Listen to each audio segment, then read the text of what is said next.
Baik, saudara-saudaraku, kita bersama-sama akan membahas satu tema ketika Yesus juga dibaptis. Saudara-saudaraku, kita membaca di dalam Injil bahwa Tuhan Yesus itu dibaptis, bahkan minta dibaptis. Ketika Yohanes Pembaptis itu menolak untuk dibaptis, untuk membaptiskan Yesus, maka Yesus menuntut, gak apa-apa, baptis saja aku. Nah, tentu peristiwa pembaptisan Yesus itu mau tidak mau menghadirkan kepada kita sebuah tanda tanya.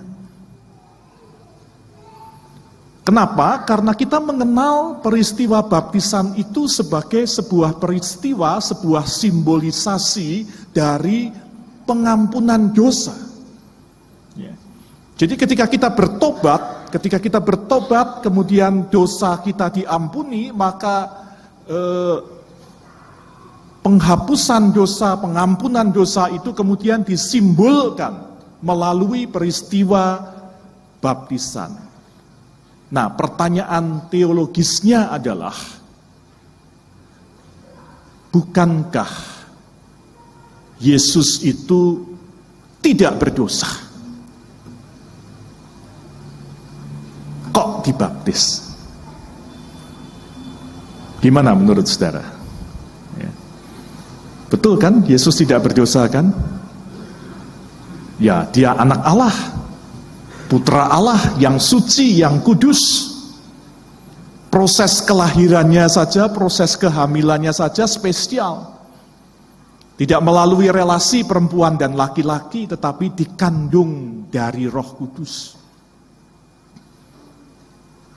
Lah kok dibaptis? Lalu yang pertanyaan teologis yang kedua adalah, bukankah dengan dibaptis berarti ia menjadi sama dengan kita orang berdosa?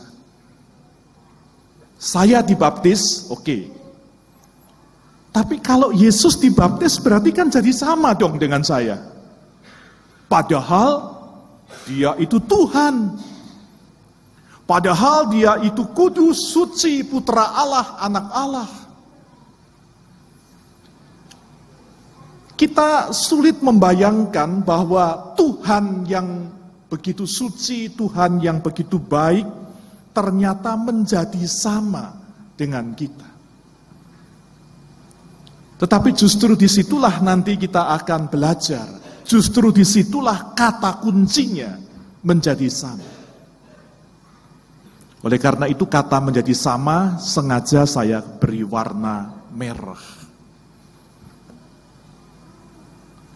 Allah yang maha kudus, Allah yang maha suci, Allah yang mulia, yang hadir di dalam Yesus Kristus itu ternyata Allah yang menjadi sama atau mau bersama-sama dengan kita manusia berdosa.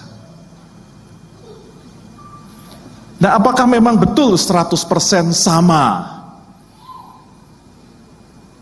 Saudara-saudaraku, kalau kita memperhatikan sungguh peristiwa baptisan Yesus, maka ada yang tidak sama.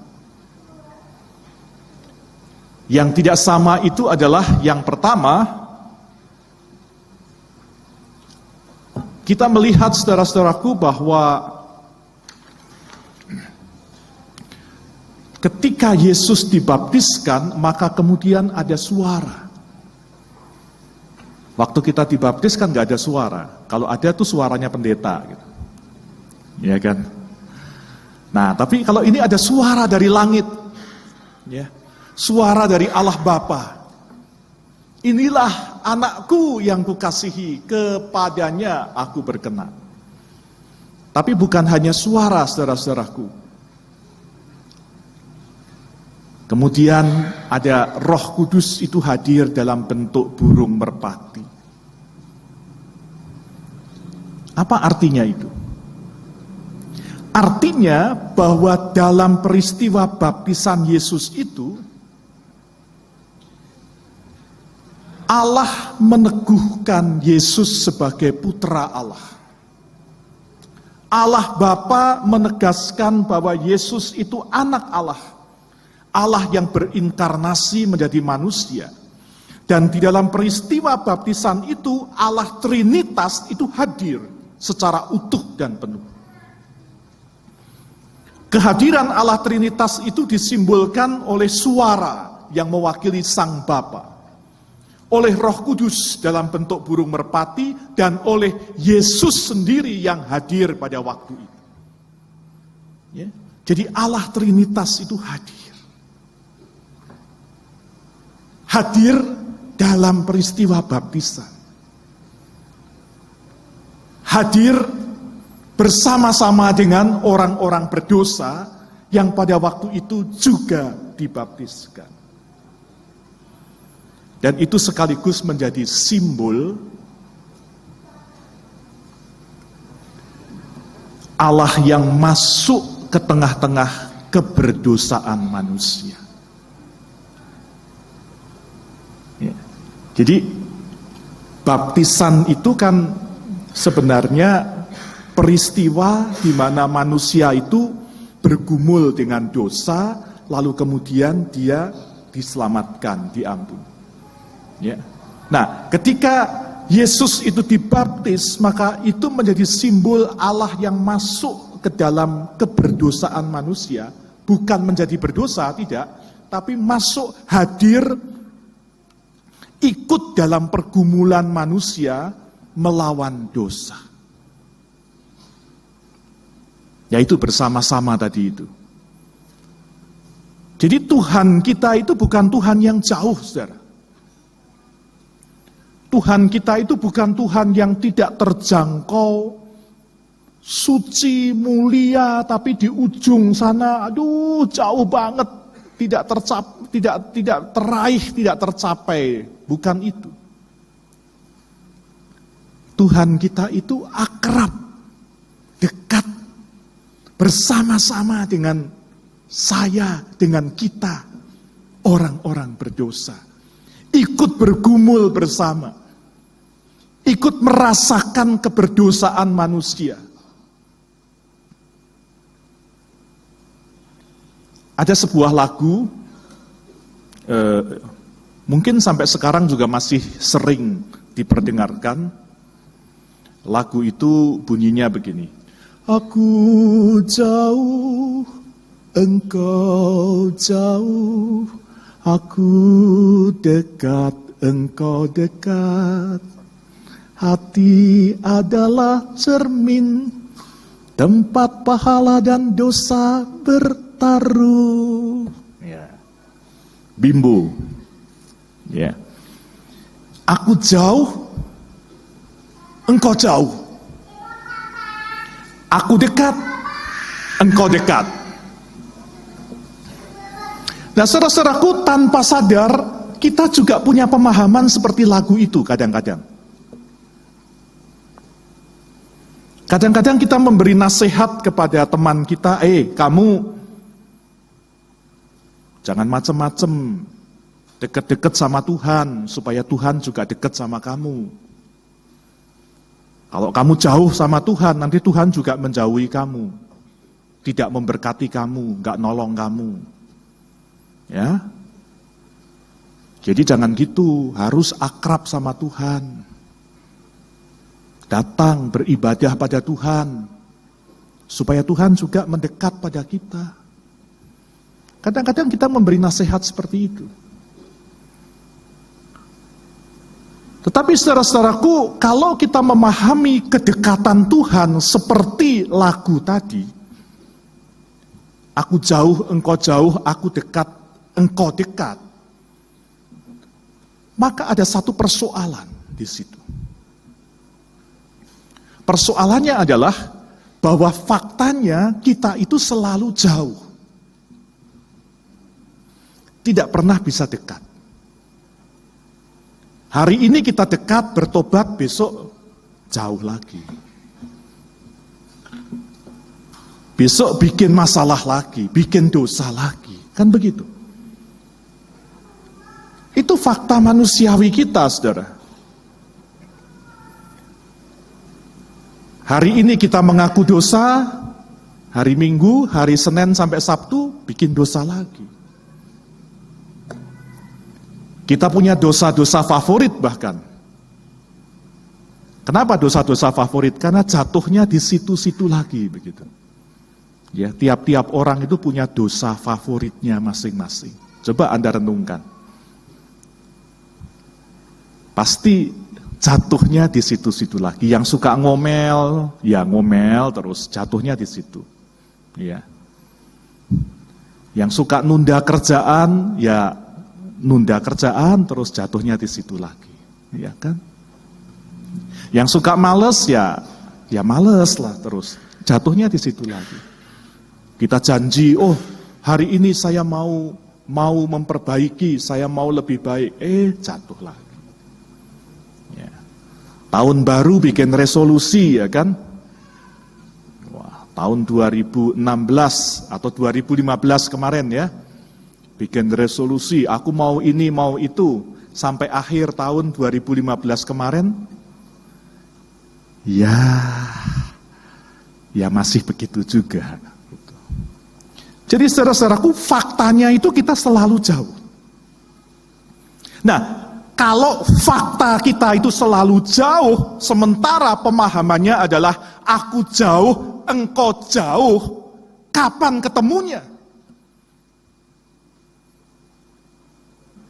Ya toh? Ketika kita berdosa, ketika kita punya masalah, ketika kita jatuh, lalu kemudian Tuhan itu menjauh dari kita, kapan ketemunya? Kapan kita diselamatkan? Kapan kita ditolong oleh Tuhan? Tetapi saudara-saudaraku, melalui peristiwa baptisan sebenarnya mau ditegaskan kepada kita satu hal yang berbeda. Bahwa justru ketika manusia itu berdosa, ketika manusia bergumul dengan dosanya, manusia itu jauh dari Tuhan, maka Tuhan itu tidak menjauh dari manusia, tetapi Tuhan itu datang, Tuhan itu mencari manusia, Tuhan memanggil manusia, bahkan Tuhan itu masuk ke dalam pergumulan dosa manusia. Dan itu yang dilambangkan dengan Yesus yang dibaptis. Yesus yang bersedia menjadi sama dengan kita. Meskipun dia tidak berdosa, tapi dia ingin merasakan rasanya jadi orang berdosa, rasanya dibaptis. Itu loh. Dan itu berita inti Alkitab dari awal. Dari peristiwa kejadian. Ketika Adam dan Hawa itu jatuh di dalam dosa, apa yang terjadi? Saudara masih ingat? Apa Tuhan menjauh? Enggak loh. Ketika Adam dan Hawa jatuh di dalam dosa, maka Allah itu memanggil Adam. Hai Adam, di manakah engkau? Allah mencari Adam. Allah mendekat kepada Adam. Dan Allah yang mendekat kepada manusia yang berdosa ini kemudian diwujudkan secara konkret melalui kelahiran Yesus Kristus pada waktu peristiwa Natal. Itu sebabnya malaikat itu datang kepada Maria dan kemudian malaikat itu berkata, anak ini harus diberi nama Immanuel. Apa itu Immanuel? Ya. Immanuel itu artinya adalah El yang imanen. El itu Allah. Allah yang imanen. Bukan Allah yang transenden. Kalau Allah yang transenden itu Allah yang nun jauh di sana bertahta dalam kemuliaannya tetapi tak terjangkau. Tapi ternyata enggak seperti itu. Kita bersyukur bahwa kita mempunyai Allah yang justru mau hadir menjadi sama dan bergumul dengan keberdosaan manusia. Oleh karena itu, saudara-saudaraku, dalam peristiwa baptisan Yesus memang ada kata kunci. Nah, kata kuncinya yang tadi saya beri warna merah itu, menjadi sama. Dengan menjadi sama, maka berarti Yesus lalu bisa menjadi model yang sempurna buat setiap orang yang percaya. Nah, ini anugerahnya di sini. Ya. Justru karena Allah itu menjadi sama dengan saya dibaptis, Yesus dibaptis. Ya. Saya manusia, dia manusia.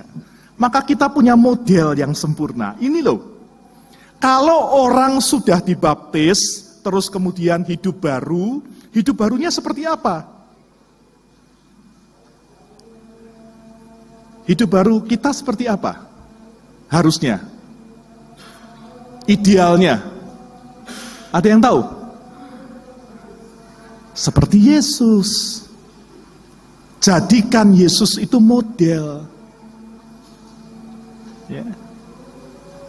Kalau Allah itu tidak hadir, menjadi sama, jadi manusia seperti kita nggak punya model. Tapi justru karena Allah itu menjadi sama, kita punya model ini. Hidup barumu itu harus berupaya mewujudkan Yesus. Itu sebabnya saudara-saudaraku, ketika Rasul Paulus itu bertobat, maka Rasul Paulus berkata, hidupku bukannya aku lagi, tetapi Yesus melalui aku. Nah, kata Yesus melalui aku itu berarti kita menjadikan Yesus sebagai model dari hidup beriman kita. Lagu kita dalam nyanyian penutup liturgi ini juga mengatakan hal yang sama. Nyatakan Yesus dalammu. Nyatakan Yesus dalammu. Jadi kita diminta untuk menyatakan Yesus yang ada di dalam diri kita melalui kata-kata kita, melalui pikiran kita, melalui perbuatan kita, melalui semua tindakan kita. Dengan kata lain, kalau Yesus itu mengampuni, kita juga harus belajar mengampuni. Kalau Yesus memaafkan, kita harus belajar memaafkan. Kalau Yesus mengasihi, kita harus belajar mengasihi. Kalau Yesus menolong, kita harus belajar menolong. Kalau Yesus peduli, kita harus juga peduli.